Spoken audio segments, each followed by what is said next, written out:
This episode was brought to you by His Royal Fake Highness, a brand new audio drama from Tandon Productions. This modern-day romantic comedy reimagining of Shakespeare's Hamlet asks what would have happened if Ophelia had conspired with Hamlet to retake his rightful place on the throne.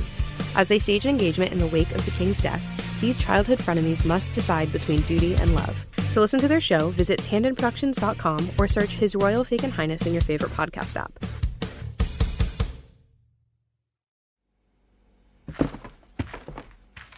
Shit! Thanks. Yeah, sure. Lucky you were here. Yeah, for you, sure. And the dishes, I guess. Yeah, and the dishes.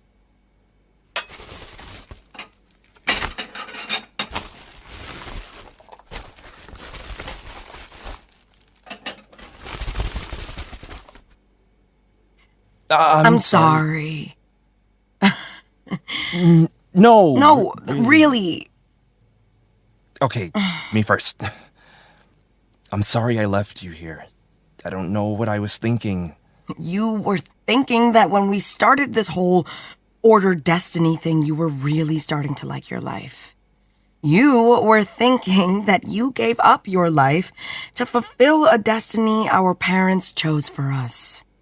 And St. Andrews was the way for you to get away. Yeah, but I wasn't trying to get away from you. I know that. Luther kidnapped you, and that's on me. We thought he was dead. That's on... I don't know.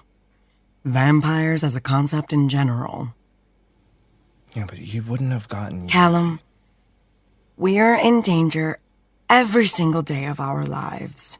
And that's not on you, or me, or anyone but our shitty hand in life. Okay? Some people get to be the protectors, and some people get to be the protected. And we drew the short straw. I'll always forgive you for leaving. Why? Because you'll always come back when I need you to. I didn't really think you'd miss me if I left. Callum, you're my twin brother. That comes before anything else. Yeah. With everything, I think I just... I know. Don't forget again. Don't forget to remind me.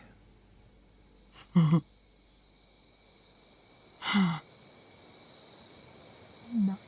don't put that there. It's like the first thing people will see. Since when do you care what people will think?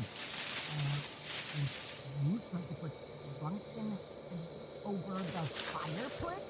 Mom said there were two.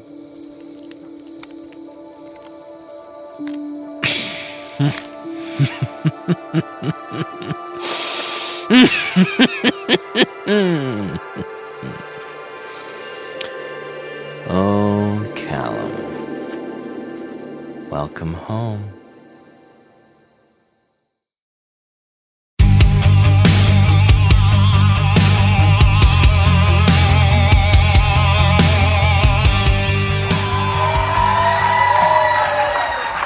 Hey all you ghouls, geeks, and scream queens! I'm Jocelyn Mathers, and this is Behind the Screams. I, for one, am so glad we're back. Tonight, we are graciously joined by Liz Alfaro, one of the writers of Bloodlines. And I hear you're bringing us some big news. Well, I certainly wouldn't have struggled into a real pair of pants for small news, Jocelyn. But no hints. You all have got to stick around for Liz's big reveal from the writer's room. Because, I mean, okay, that's certainly one way to kick off season 5. Am I right? You've got to tell us, Liz. How do you do it? Every season you ask, and every season it's the same answer. A lot of caffeine, very little sleep, and one manic, chaotic genius. You mean... Warren Young. It has been a while since the creator extraordinaire has graced my little humble set. But I'm always thrilled to have you in his place, Liz. You've been a part of the show since the beginning, haven't you? That's right. Warren gave me my first staff writer gig back on season 1. And now you're executive producer! Tell us about that journey. Oh, man, yeah. Warren and I were both new to LA before Bloodlines even got picked up. We were waiting tables at the same... Am I allowed to curse on this show? Oh, you know we love a live bleep. Right, ghoulies? So, take us there. You're waiting tables. Right, yeah. We're both waiting tables in this little cafe in Burbank near one of the studios. And I don't know what we thought was going to happen. Some major producer was going to come in, love how he filled his coffee cup, and say, "Hey, you look like a writer. Let me make your dreams come true." But you know how it is out here. You've got a dream, and you want to feel like you're as close to it as possible. Burbank feels very big Hollywood dream. Adjacent. God, yeah. Warren and I spent like a year there. A few months in, we started swapping scripts, and then a few months after that, he's like, "Liz, listen, I've got this script, and it's about vampire hunters, and before you say anything, just read it, okay? I don't need your judgy attitude ruining a good thing." Oh, no. Yes.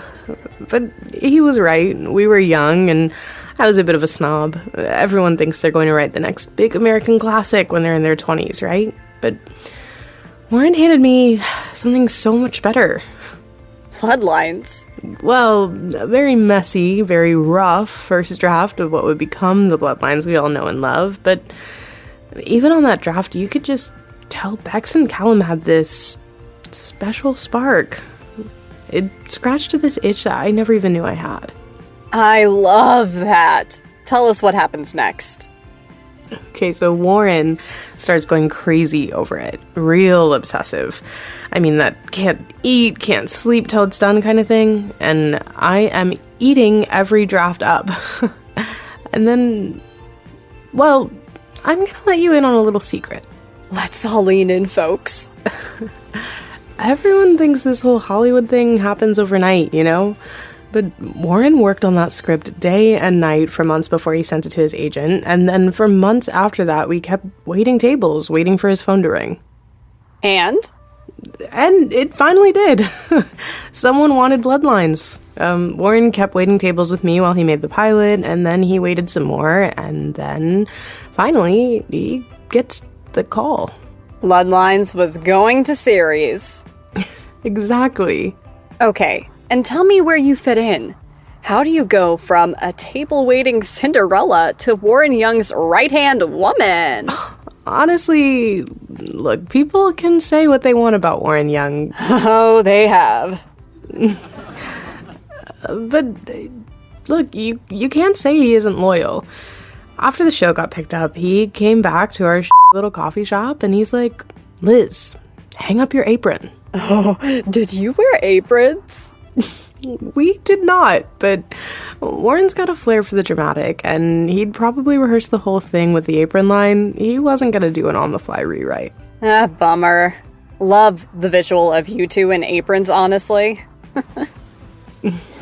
Anyways, he tells me to hang up my apron because, and I quote, "You've got a one-way ticket to Baker, and I can't let you miss the train." Cheesy. Extremely, but I hung up my metaphorical apron. And started writing like one of the most feminist shows on television right now. Yeah, sure. Staff writer to executive producer! I mean, can we get a round of applause for the growth? Oh man, it's really just a fancy title for more responsibility, but yeah, I like to say that while the show grew, so did the rest of us. Except Luther, of course. Immortality is great for wrinkle prevention. I have to say, you had us all worried there. Not a single Luther sighting until the last few seconds.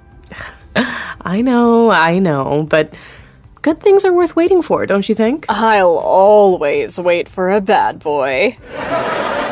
And it looks like Bex might agree with me. You know, Jocelyn, I think you might be onto something there. Miss Alfaro, are you trying to tell me something? I'm sure I don't know what you mean, Jocelyn. Speaking of my deepest, darkest personal fantasies, let's talk secrets. You came here to reveal one. Oh, is it that time already? I don't know.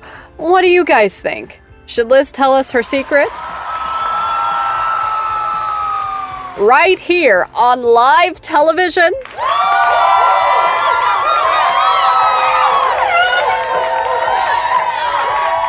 Okay, Liz, what do you say? Can you let us in on your dirty little secret? Oh, gosh. Well, you guys aren't going to tell anyone, right? It'll stay between us. Your secrets are always safe with us. Well, okay. Look, Warren, the cast, the rest of the writers, and I, we all know how much you guys love this show and the characters behind it. And we love how creative it makes all of you. We've heard about the fan art, the video edits, and the fan fiction. Uh-oh. Who gave you guys internet access? Quick! Everyone delete your browser history! No, look, we think it's amazing, honestly. All of our careers started with a story, and we love that you all want to dive into every facet of that story, which is why we want to meet one of you. Do you guys smell that? Because I think I smell a contest! You know, Jocelyn, I think you're right. There is definitely a hint of contest in the air. Ooh, can I tell them? Please let me tell them. Be my guest. All right, listen up, bloodsuckers. You heard it here first. Bloodlines is holding a fan fiction contest. They're on the lookout for the best writer in the coven. And if you think that's you, we want to read your story. Now, Liz, are there any rules? Hit us with no more than 5,000 words, and don't pout at me, but let's keep it clean, okay? Strictly PG-13. She's on the internet, y'all. She sees you.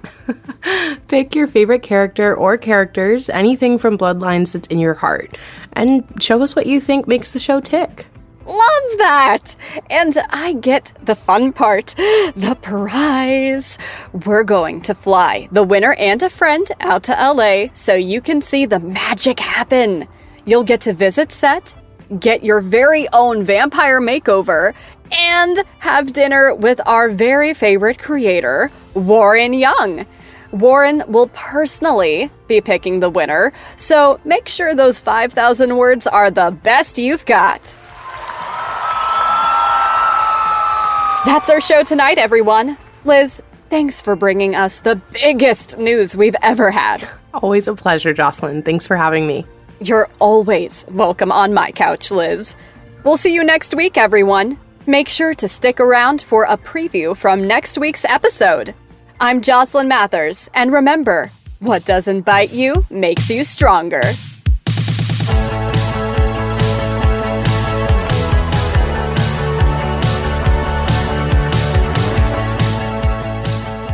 This episode of Behind the Screams was written and directed by Marissa Tandon. It featured Casterline Villar as Bex, Torian Brackett as Callum, Dallas Seeker as Luther, Madison Garris as Jocelyn, and Marissa Tandon as Liz. Sound design is by Newton Shottlecotty. To keep up with our show, follow us on social media at ThatVampShow or join us on our website at tandonproductions.com.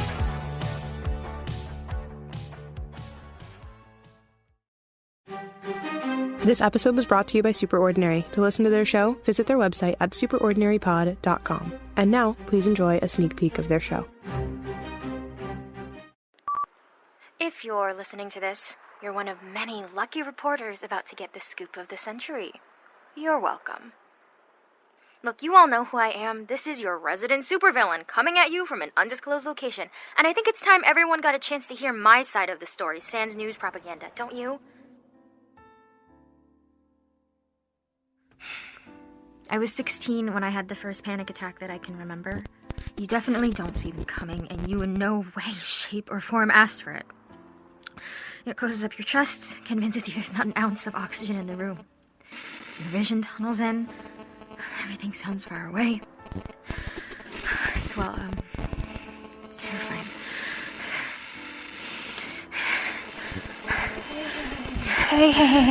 Hey. You okay? It's okay. I'm right here. Just breathe.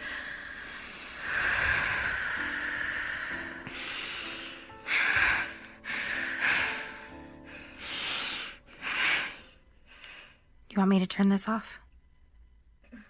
See? I told you it was definitely me that caused it, not some freak accident. Yeah, I can see that now. And? And that was so